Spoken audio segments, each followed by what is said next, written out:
सभी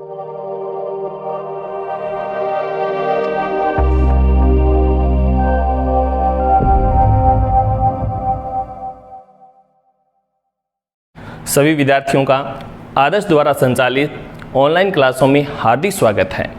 प्यारे विद्यार्थियों, अब 10वीं के एग्ज़ाम समाप्त हो चुके हैं और आदर्श परिवार सभी विद्यार्थियों के अच्छे रिजल्ट की कामना करता है कि सभी विद्यार्थियों का अच्छा रिजल्ट आए। लेकिन सबसे बड़ी जो समस्या है, 10वीं के जो एग्ज़ाम दे चुके विद्यार्थी हैं उनके सामने है कि किस सब्जेक्ट का चुनाव किया जाए। अब सब्जेक्ट का जब भी चुनाव करते हैं तो हम बात करते हैं कॉमर्स की, वाणिज्य। कोई भी विद्यार्थी कॉमर्स क्यों लें, इसकी क्या सुविधा है कॉमर्स में कि हम कॉमर्स का चुनाव करें, हमारे भविष्य में इसकी क्या अहमियत होने वाली है, इसके बारे में कॉमर्स वाणिज्य अगर आप बैंकिंग सेक्टर हैं, अगर आप बैंकिंग में जाना चाहते हैं, आप बिजनेस करना चाहते हैं, आप व्यापार करना चाहते हैं, तब आपको वाणिज्य का चुनाव करना होगा।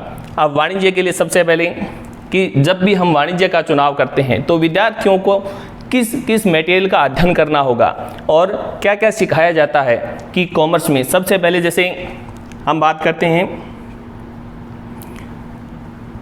अकाउंटेंसी, ये जो सब्जेक्ट है अकाउंटेंसी, लेखाशास्त्र कॉमर्स में महत्वपूर्ण सब्जेक्ट है। किसी भी बिजनेस, कोई भी डिपार्टमेंट, चाहे गवर्नमेंट डिपार्टमेंट हो, जितनी भी कंपनियां हैं हमारी, उन सब में व्यवसाय को मेंटेन करने वाला, व्यवसाय के पूरे आंकड़े रिकॉर्ड करने वाला, उसके खाते और बिजनेस को प्रॉफिट होगा, लॉस होगा, एक बिजनेस आगे किस प्रकार बढ़ सकता है, भविष्य में बिजनेस को आगे वृद्धि करनी चाहिए, ये सब डिपेंड करता है अकाउंट्स पर। खातों से पता चलता है एक बिजनेस को कितना प्रॉफिट हुआ है, कितना लॉस हुआ है, और उसके आधार पर बिजनेस का डिसीजन लिया जाता है। उसके बाद हमारा है बिजनेस स्टडीज, व्यवसाय अध्ययन में विद्यार्थी को सिखाया जाता है एक व्यवसाय का प्रबंध करना, कि व्यवसाय को मैनेज किस प्रकार किया जाता है। एक सफल व्यवसाय को चलाने के लिए आपको बिजनेस प्रबंध करना आना जरूरी है, उसे मैनेज करना, उसे मैनेजमेंट, क्योंकि आज कोई भी डिपार्टमेंट हो, कोई भी कंपनी हो, उसे चलाने के लिए उसे व्यवस्थित रूप से प्रबंध करना आवश्यक है, उसे मैनेज करना जरूरी है। इकोनॉमिक्स में सिखाया जाता है हम विदेशों से जो भी आयात निर्यात, देश की आर्थिक नीति और देश की जो जीडीपी है, देश की जीडीपी दर बढ़ रही है या देश की आर्थिक स्थिति किस प्रकार है, ये सब हमें इकोनॉमिक्स से पता चलता है। मैथमेटिक्स भी आप इसमें ले सकते हैं। और कंप्यूटर, मैथमेटिक्स में आप जो भी गणनाएं हैं वो आपको इसमें सिखाई जाती हैं। और कंप्यूटर, इसमें आपको कोई भी कैलकुलेशन जैसे अकाउंट, बिजनेस स्टडीज, इनको हम कंप्यूटर के माध्यम से किस प्रकार ऑपरेट कर सकते हैं और कंप्यूटर में इन डाटाओं को किस प्रकार प्रदर्शित किया जाएगा, ये हम कंप्यूटर के माध्यम से सीख सकते हैं। अब कॉमर्स में विद्यार्थियों को कुल 5 सब्जेक्ट, जिसमें हिंदी, इंग्लिश ये अनिवार्य हैं। उसके बाद इन 5 में से विद्यार्थियों को किसी 3 का चुनाव करना है, अकाउंटेंसी, बिजनेस। लेकिन ये जो 3 सब्जेक्ट हैं हमारे, ये जो 3 है, इनमें से किसी एक का चुनाव करना है, इनमें से किसी एक का चुनाव करना है। किस सब्जेक्ट का चुनाव करें? अगर हम अर्थशास्त्र का चुनाव करते हैं तो अर्थशास्त्र के लिए हमारे पास सबसे बड़ा ऑप्शन है कि हम किसी भी देश की आर्थिक नीति, जीडीपी, देश की अर्थव्यवस्था, इसके बारे में, और इसके साथ साथ भविष्य में जो सांख्यिकी डिपार्टमेंट है हमारा, सांख्यिकी डिपार्टमेंट, स्टैटिक्स डिपार्टमेंट जो है, उसमें इस विषय से संबंधित हमारे सामने बहुत से ऑप्शन हैं, मैथमेटिक्स और कंप्यूटर, क्योंकि आज के जीवन में सबसे ज़्यादा महत्वपूर्ण रखने वाला कंप्यूटर है। क्योंकि आज जितने भी कार्य हैं, हर डिपार्टमेंट के कार्य सब कंप्यूटर पर आधारित हैं, क्योंकि आज कंप्यूटर का ज़माना है, तो कंप्यूटर भी हम ले सकते हैं। उसके बाद अगर आप 11वीं के बाद 12वीं पास करते हैं कॉमर्स से, तो 12वीं पास करने के बाद आपके सामने कौन कौन से ऐसे ऑप्शन हैं कि आप कर सकते हैं। वैसे तो ये जो एग्ज़ाम की तैयारी है आप 11वीं के साथ भी कर सकते हैं, लेकिन 12वीं के बाद, क्योंकि इसकी योग्यता 12वीं पास है, जिसमें सबसे महत्वपूर्ण, कॉमर्स में सबसे महत्वपूर्ण जो माने जाने वाली बात है, सबसे पहले सीए, आप चार्टेड अकाउंटेंट बन सकते हैं। आप CS कंपनी सेक्रेटरी बन सकते हैं, CS कंपनी सेक्रेटरी, CMA, आप BCA कर सकते हैं, आप BBA कर सकते हैं। ये कॉमर्स जो 12वीं पर डिपेंड करता है। 12वीं के बाद आप इन विषयों में से किसी का भी एक चुनाव कर सकते हैं। अब CA का क्या कार्य है, क्या काम करता है ये, और सबसे अच्छी पोस्ट CA का काम होता है किसी भी कंपनी के खाते तैयार करना, उन खातों को मैनेज करना, उसकी ऑडिट करना, और किसी भी कंपनी के सामने जो समस्याएं उत्पन्न होती है उन समस्याओं का समाधान करना, और एक प्रबंधक को भविष्य में क्या करना चाहिए, क्या डिसीजन लेना चाहिए बिजनेस के लिए, ये सब बातें CA के द्वारा हमें पता चलती हैं। तो ये बिजनेस में सबसे महत्वपूर्ण है। CS कंपनी सेक्रेटरी, ये जो कंपनी संचालक होता है, ये प्रबंधक होता है कंपनी का, कंपनी को मैनेज करने वाला, कंपनी को दिशा प्रदान करने वाला कंपनी सेक्रेटरी होता है। अगर हम प्रबंधक बनना चाहते हैं किसी कंपनी के, तो CS BBA bachelor of business administration, यानी अगर आप व्यवसाय में, प्रबंध में अपनी कुशलता हासिल करना चाहते हैं तो आप BBA कर सकते हैं। CMA certified management accountant, certified प्रमाणित प्रबंधक लेखाकार, ये क्या करता है, ये किसी भी कंपनी में किसी भी वस्तु की प्रति इकाई लागत जो ज्ञात करनी होती है, किसी भी वस्तु की कॉस्ट ज्ञात करनी होती है, लागत ज्ञात करनी होती है, लागत ज्ञात करना, उसकी ऑडिट करनी, ये काम CMA का होता है, जो किसी भी वस्तु की लागत ज्ञात करता है। उसके बाद BCA, ये कंप्यूटर से संबंधित हमारा डिपार्टमेंट है। उसके बाद 12वीं के बाद जब आप कॉलेज बीकॉम के बाद 12वीं के बाद जब आप कॉलेज करेंगे बीकॉम, तो बीकॉम के बाद आपके पास कौन कौन सी ऐसी ऑप्शन है जिसके लिए आप तैयारी कर सकते हैं। तो सबसे पहले बैंक, आप बैंक की तैयारी कर सकते हैं। बैंक,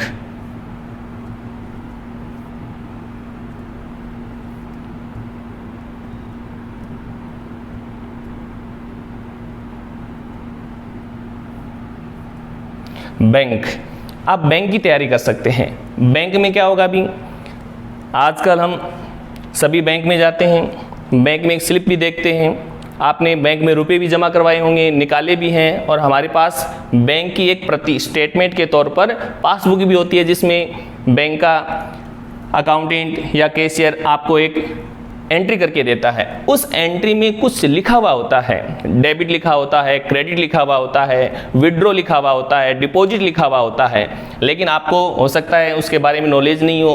तो आज आप देखेंगे उस पासबुक को, अगर उसमें डिपॉजिट लिखा हुआ है, इसका मतलब हमने बैंक में रुपए जमा करवाए हैं, विड्रॉ निकाले हैं, DR यानी हमारे खाते से पैसे डेबिट निकाले गए हैं, क्रेडिट यानी हमारे खाते में पैसे जमा है, ये सब किस में होगा, भी बैंक में। उसके बाद ये जो आपकी पोस्ट है, ये जो पोस्ट है ASO इन्वेस्टिगेटर संगणक, ये सांख्यिकी डिपार्टमेंट की पोस्टें हैं। इसके लिए विद्यार्थी के पास इकोनॉमिक्स अर्थशास्त्र होना जरूरी है। ये सांख्यिकी डिपार्टमेंट की आपकी पोस्टें हैं जिसमें जनसंख्या की गणना करनी हो, देश की आर्थिक दर या जितने भी देश के डाटा इकट्ठे करने हो, ये सब काम इन सांख्यिकी डिपार्टमेंट का होता है, जिसमें ASO इन्वेस्टिगेटर और संगणक ये पोस्टें हैं जिसके अंतर्गत कॉमर्स के विद्यार्थी अपनी तैयारी कर सकते हैं। उसके बाद अगर आप चाहें तो लॉ क्षेत्र में भी जा सकते हैं, आप वकील का काम LLB भी कर सकते हैं, BCom प्लस LLB, BCom के बाद आप LLB कर सकते हैं। उसके बाद B.Ed, अगर आप टीचर लाइन में जाना चाहते हैं तो BCom के बाद आप B.Ed कीजिए, उसके बाद फर्स्ट ग्रेड, और इसके साथ साथ रीट का एग्ज़ाम भी आप दे सकते हैं। और इसके अलावा अगर आप BCom के बाद M.Com करते हैं तो M.Com के बाद आपके पास नेट का एग्ज़ाम दे सकते हैं, और नेट के माध्यम से आप कॉलेज लेक्चर का फॉर्म भी अप्लाई कर सकते हैं, क्योंकि कॉलेज लेक्चर के लिए आपके पास M.Com प्लस नेट होनी ज़रूरी है। तो M.Com प्लस नेट के माध्यम से आप कॉलेज लेक्चर का भी फॉर्म अप्लाई कर सकते हैं। तो ये हमारे BCom के बाद क्या क्या कर सकते हैं भी आप, बैंक, और बैंक के बाद अकाउंटेंट। अकाउंटेंट जो है वो कॉमर्स की ही पोस्ट है, और अकाउंटेंट हर डिपार्टमेंट में होता है, चाहे आरपीसी डिपार्टमेंट हो, चाहे इलेक्ट्रिसिटी डिपार्टमेंट हो, बिजली विभाग हो, या फिर हमारे सरकार के जितने भी सरकारी विभाग है, गवर्नमेंट डिपार्टमेंट है, सब में अकाउंटेंट, और जितनी भी कंपनियां हैं उन सब कंपनियों में अकाउंटेंट होता है। तो आप कॉमर्स के माध्यम से अकाउंटेंट की भी तैयारी कर सकते हैं। और उसके अलावा ये जो आपकी पोस्ट है, ये स्टैटिस्टिक्स डिपार्टमेंट यानी सांख्यिकी डिपार्टमेंट। अब आपको इन पोस्ट के लिए सबसे महत्वपूर्ण बात है कि कॉमर्स का नॉलेज होना आवश्यक है, कि कॉमर्स होनी जरूरी है, क्योंकि इन सब में कॉमर्स का नॉलेज होता है। जैसे अकाउंटेंट क्या काम करता है, खाते तैयार करना और हर कंपनी के खातों को मैनेज करना।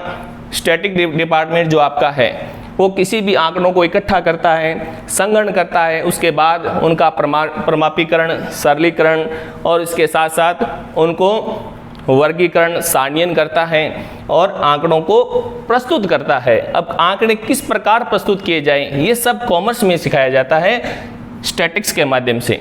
और उसके बाद आप बीएड या फर्स्ट ग्रेड और रीट का एग्ज़ाम दे सकते हैं, और एमकॉम के बाद आप नेट, और नेट से आप कॉलेज लेक्चर बन सकते हैं। तो ये आपके हैं बीकॉम बाद। अब कॉमर्स डिपार्टमेंट में सबसे जो महत्वपूर्ण पोस्ट है सीए, उसके बारे में डिस्कस करते हैं कि कोई भी विद्यार्थी सीए का एग्ज़ाम किस प्रकार दे सकता है, सीए बनने के लिए उन्हें किन किन प्रक्रियाओं से गुजरना होता है, इसका क्या सिलेबस होता है। और जो विद्यार्थी 12वीं का एग्ज़ाम दे चुके हैं उनके सामने सबसे बड़ी समस्या यही है कि सीए करना चाहते हैं तो हमें क्या करना होगा, कितनी प्रोसेस होगी, क्या उसका सिलेबस होगा। तो सबसे पहले सीए चार्टर्ड अकाउंटेंट, और इसकी जो संस्था है जो इसे संचालित करती है, the institute of chartered accountant of India, इसके द्वारा इस डिपार्टमेंट की प्रशिक्षण हो या फिर जो डिप्लोमा जारी करना हो, जो प्रमाण पत्र दिया जाता है वो जारी करना हो, ये इसी के द्वारा जारी किया जाता है। उसके बाद इसकी जो प्रोसेस है, सीए की जो प्रोसेस है वो आपकी कितनी है भी कि 4 प्रोसेस से गुजरा जाता है। सबसे पहले विद्यार्थी को 12वीं पास होना आवश्यक है। 12वीं पास करने के बाद सीए फाउंडेशन, सबसे पहले विद्यार्थी को 12वीं के बाद सीए फाउंडेशन का एग्ज़ाम देना होगा। और सीए फाउंडेशन का जो एग्ज़ाम है, अगर आप मई में एग्ज़ाम देना चाहते हैं तब आपको 31 जनवरी को रजिस्ट्रेशन करवाना होगा। अगर आप, और इसके साथ ये जो 4 प्रकार के एग्ज़ाम हैं, 4 प्रकार की जो प्रक्रिया है, सबसे पहले जैसे सीए फाउंडेशन, ये विद्यार्थी को पास करना होगा। और पास करने के लिए इसमें 4 सब्जेक्ट हैं, 4 सब्जेक्ट, हर सब्जेक्ट 100 नंबर का होगा। भी कितने सब्जेक्ट हैं इसमें? 4, और हर सब्जेक्ट जो आपका है वो 100 नंबर का है। इसमें कुल 4 पेपर होंगे, हर पेपर आपका 100 नंबर का होगा, 100 मार्क्स का होगा हर पेपर। और विद्यार्थी को हर पेपर में कम से कम 40% मार्क्स लाने अनिवार्य हैं, और चारों को मिलाकर एग्रीगेट उसको 50% मार्क्स लाने अनिवार्य है सीए फाउंडेशन में। जब ये प्रोसेस उसकी क्लियर होगी तो उसके बाद इंटरमीडिएट स्टार्ट होगी उसकी। और ये जो ग्रुप है, जब ये ग्रुप पास किया जाएगा उसके बाद उसकी इंटर्नशिप किसी सर्टिफाइड या सीए के अधीन 3 वर्ष की ट्रेनिंग होगी। कितने वर्ष की होगी? 3 वर्ष की ट्रेनिंग होगी। और उसके बाद इसका फाइनल एग्ज़ाम होगा, और फाइनल एग्ज़ाम होने के बाद उसे सीए का प्रमाण पत्र मिल जाता है। तो ये तो 4 प्रोसेस हैं जिसके माध्यम से एक विद्यार्थी सीए का कोर्स कर सकता है। सबसे पहले सीए फाउंडेशन, उसके बाद इंटरमीडिएट, फिर इंटर्नशिप होगी उसकी, उसके बाद सीए का फाइनल एग्ज़ाम होगा। जब विद्यार्थी इनकी तैयारी करता है तो विद्यार्थी को क्या सिलेबस होगा, क्या पढ़ना होगा उसे। अब उन्होंने 11वीं 12वीं में कॉमर्स पढ़ा है तो उसका जो पाठ्यक्रम है, ये उसका पाठ्यक्रम रहेगा, जो सिलेबस है। ये 4 प्रकार के एग्ज़ाम होंगे, उसके 4 पेपर हैं। सबसे पहले लेखांकन के सिद्धांत और व्यवहार, उन्होंने 11वीं और 12वीं में लेखांकन के सिद्धांत के बारे में पढ़ा है। लेखांकन क्या होता है इनके बारे में पढ़ा है। लेखांकन, लेखांकन में सबसे पहले जर्नल एंट्रियाँ किस प्रकार की जाती हैं, जर्नल एंट्री के बाद उसकी जो प्रोसेस आगे है, खाते तैयार करना, उसके बाद तलपट तैयार करना, अंतिम खाते तैयार करना, उसके बाद जितनी विधियाँ हैं खाते तैयार करने की उनके माध्यम से, और व्यवहार।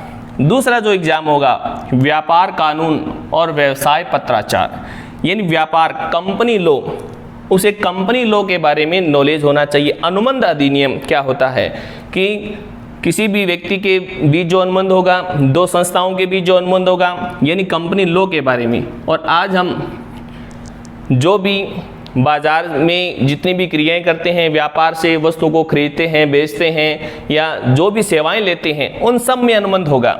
और ये किस में सिखाया जाता है अभी? व्यापार कानून में। अनुबंध का मतलब क्या हो गया? अनुबंध, अनुबंध का मतलब होता है भी ठहराव प्लस कानून में परिवर्तन, ठहराव प्लस कानून में परिवर्तन।